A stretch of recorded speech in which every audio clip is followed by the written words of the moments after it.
Hoy vamos a hablar de la atrofia muscular espinal, o AME. Es un diagnóstico genético que lo cambia todo. Pero lo que a primera vista parece un problema muscular, en realidad esconde una historia mucho más compleja. Es la historia de cómo un único gen defectuoso puede desatar un efecto dominó que recorre el cuerpo entero. Vamos a desentrañar cómo funciona. Entonces, ¿qué es exactamente la AME? En su núcleo, es una enfermedad que ataca directamente al sistema nervioso. Su objetivo son las neuronas motoras. Pensemos en ellas como el cableado que conecta la médula espinal con nuestros músculos, dándoles la orden de moverse. Cuando estas neuronas empiezan a fallar y a desaparecer, los músculos pierden esa señal, se debilitan y con el tiempo se atrofian. Para entender realmente el impacto humano de esto, solo hay que ver su manifestación más severa.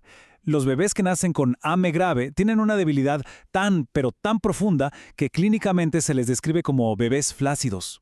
Es muy característico que adopten una postura similar a la de una rana, un signo que nos muestra de una forma muy visual y directa la increíble debilidad que sienten.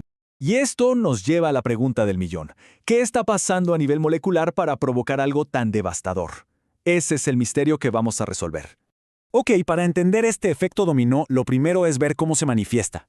Y lo primero que salta a la vista es que la AME no es una sola cosa, para nada. Es todo un espectro, con una variación enorme en la severidad de los síntomas. Para poder manejar esta variabilidad, la AME se clasifica en tipos. El tipo 1 es el más grave, se presenta en los primeros meses de vida y los bebés afectados nunca llegan a sentarse. Luego está el tipo 2, que permite que los niños se sienten, pero no que lleguen a caminar. El tipo 3 ya es más leve, y quienes lo tienen pueden caminar. Y finalmente el tipo 4, que aparece en la edad adulta. Como vemos, el impacto en la vida de una persona puede ser radicalmente diferente. Ahora, la gran pregunta es, ¿por qué? ¿Por qué existe este espectro tan amplio? La respuesta, y esto es fascinante, está en la genética, en la historia de dos genes que son casi, pero no del todo, idénticos.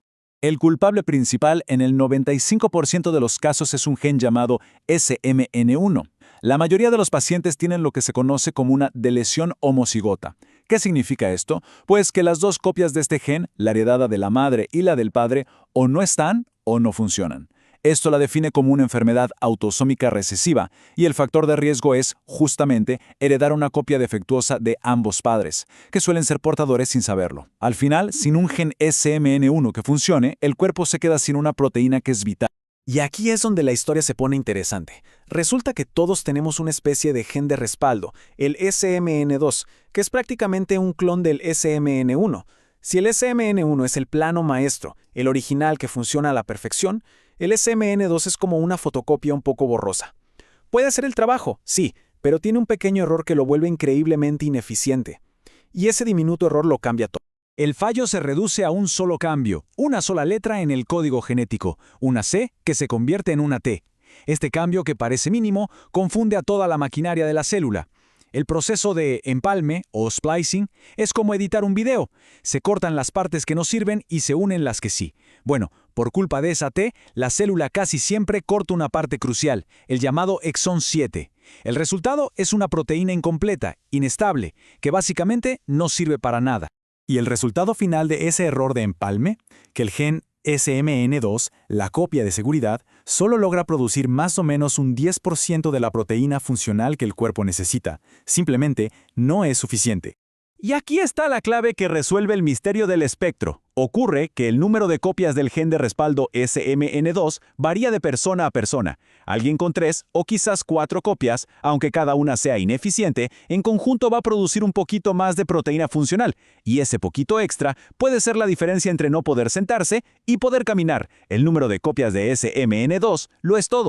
Bien, ya entendimos que el problema es la falta de la proteína SMN. ¿Pero qué hace exactamente esta proteína para que su ausencia sea tan catastrófica?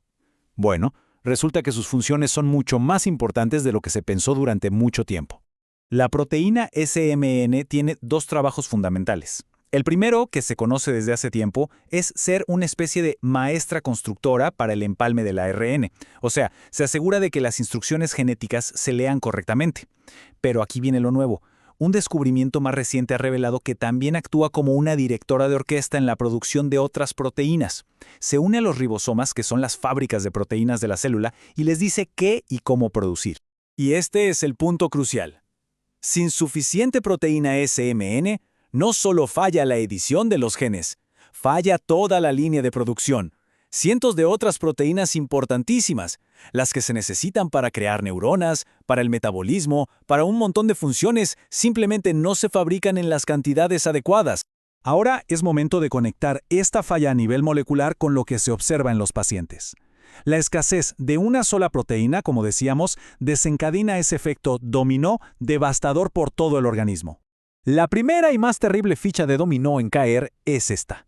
Las neuronas motoras alfa mueren. Por razones que todavía se están investigando a fondo, estas células, que son increíblemente activas, son especialmente sensibles a la falta de proteína SMN, y sin ellas, la conexión con los músculos se corta. Esa es la causa directa de la debilidad muscular que define a la AME. Y esto lo ilustra a la perfección. Aquí podemos ver micrografías de la médula espinal. Es impresionante comparar la densidad y el tamaño de las neuronas motoras en una persona sana con la pérdida casi total en un niño con AME tipo 1. Es una demostración visual muy cruda de lo que significa la neurodegeneración. Pero la historia no acaba aquí. Por décadas se pensó que la AME era solo una enfermedad de las neuronas motoras. Pero, si lo pensamos bien, la proteína SMN se necesita en todas las células del cuerpo. Así que la pregunta era obvia. ¿Qué pasa con el resto de los órganos? Ahora sabemos la respuesta. La AME es una enfermedad multisistémica. Estas imágenes, que provienen de autopsias, son la prueba. A la izquierda vemos pulmones con una inflamación muy marcada. A la derecha, un hígado graso, lo que se conoce como esteatosis. Es la evidencia visual de que el impacto de la AME se siente mucho, mucho más allá del sistema nervioso.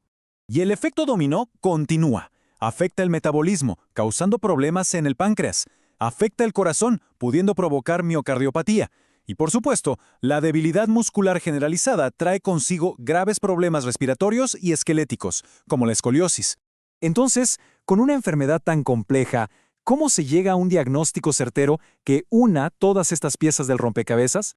El proceso siempre comienza con una sospecha clínica, cuando un médico observa la debilidad muscular y otros signos. Pero la confirmación final e irrefutable es genética. Un simple análisis de sangre puede buscar esa deleción del exón 7 del gen SMN1. Esta prueba es el estándar de oro, porque no solo confirma la enfermedad, sino que va directo a la causa raíz de toda la cascada de problemas que hemos estado viendo. Y ahora, un dato que es a la vez fascinante y crucial. En medio de toda esta devastación física, hay algo que la AME no toca: la mente. La función cognitiva está completamente intacta. De hecho, es común que los pacientes sean descritos como personas brillantes, alertas, con una inteligencia promedio o incluso por encima de ella. Es una paradoja tremenda que desafía lo que solemos pensar sobre las enfermedades neurodegenerativas. Al final, la historia de la AME nos obliga a plantearnos una pregunta mucho más grande. Nos enseña cómo un solo error genético que creíamos que afectaba a un único sistema, en realidad tiene un impacto global en todo el cuerpo. Y eso nos deja pensando, ¿cuántas otras enfermedades genéticas que hemos etiquetado como específicas de un órgano están en realidad esperando a que descubramos su verdadera y mucho más amplia historia?